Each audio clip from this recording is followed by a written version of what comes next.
This is a lab group with Margot Gerke, Mary Kate Wilcox, Angela Nunabel, Zoe Trouvé, and Paige Bankin, and Allie Kaler, but I don't know whether... Okay, Allie Kaler. We're FaceTiming her, so she's a part of this. The first step in doing this is the purpose of this lab is to find the heat capacity of the calorimeter, which is joules per degree Celsius.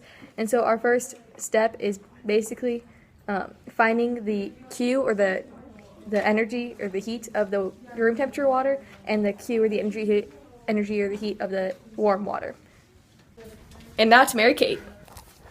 Okay, the equations that we use were MC delta T. The Q equals MC delta T, and Q of warm minus Q of cold equals the Q of cal, and even though the Q of the warm might be negative, you just kind of ignore that and focus on the numbers.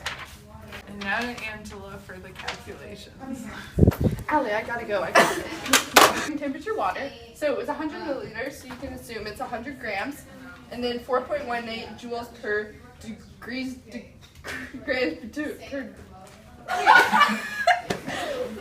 per degree Celsius. That's a specific heat of liquid water.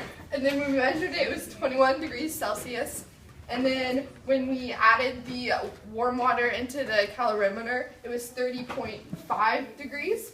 And so that Q is 3,971 joules.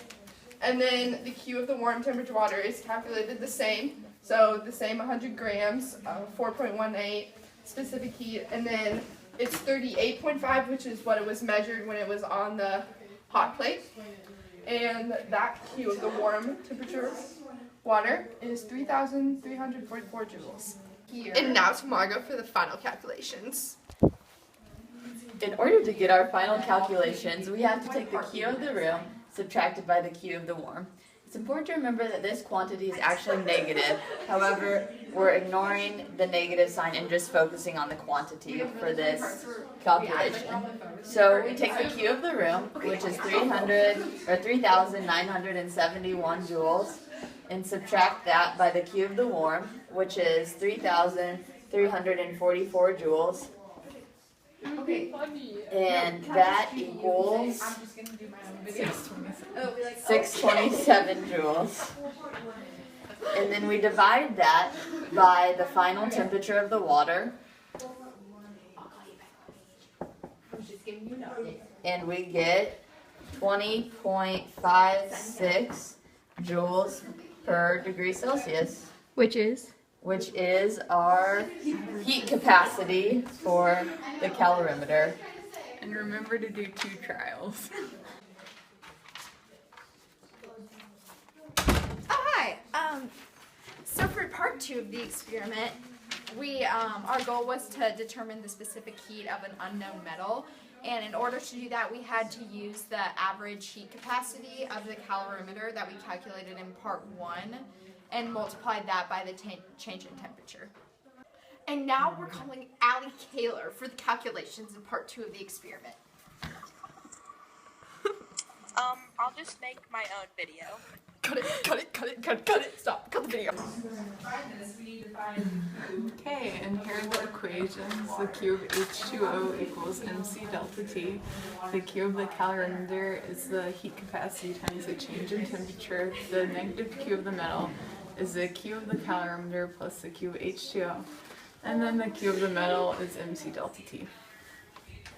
Now to Zoe for the calculations. first we have to calculate the Q of the calorimeter because it depends on like each trial. And so that's the beginning, that's the initial, or that's the final temperature minus the initial temperature of the water in the calorimeter. And so final was 25 and then initial was 23.5 degrees Celsius. Afterwards we use the previous found number because this is technically per every per every 1 degree Celsius it changed, and here it changed 1.5 degrees, so that's why we have to multiply it together. And so then we finally get 25.875 joules. And then for the Q of H2O, which we have to calculate again, we used 100 grams of water, or 100 milliliters, which equals 100 grams. The special heat capacity, which is 4.18 joules per gram degree Celsius. And then the T final, which is 25, after the metal was added into the water. And then the 23.5 degrees, which was the initial temperature of the water. And for H2O, we get 627 joules. Well, now to Margaret for the second set of calculations. So, for our final calculations, we'll take the negative Q of the metal. Well, to find the negative Q of the metal, we will add the Q of the calorimeter plus the Q of the H2O. So, from Zoe's previous calculations, we have the Q of the cal as being 25.87 joules. So we take that plus the Q of the H2O, which is 627 joules, to get a negative 652.88 joules. And that equals our Q of the metal. So, in order to find the specific heat of the metal, we use our previous equation, Q equals MC delta T, and we plug in our answers. So we have the Q as negative 652.88 joules.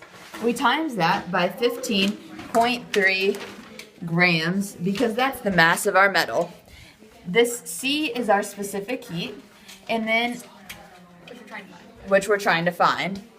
And then we take our final temperature of the metal and the water, which was 25.0 degrees Celsius, and we subtract that from the initial heat of the metal, which we used by heating up and boiling the water until the metal got to that heat, which was 92.2 degrees Celsius as we measured. So, to solve for this equation, we have our specific heat, which should be C, as 0.628 joules per gram degrees Celsius. Okay, wait. Now we're gonna sign out. Wait. And now to Paige for our final thoughts. Hey guys, so this is the specific heat that we found, but you're going to want to do more than one trial because you have a lot of opportunities for errors.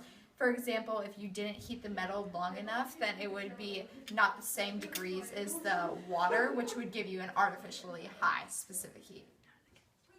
And now, to the chemistry cool kids. Okay, I'm filming.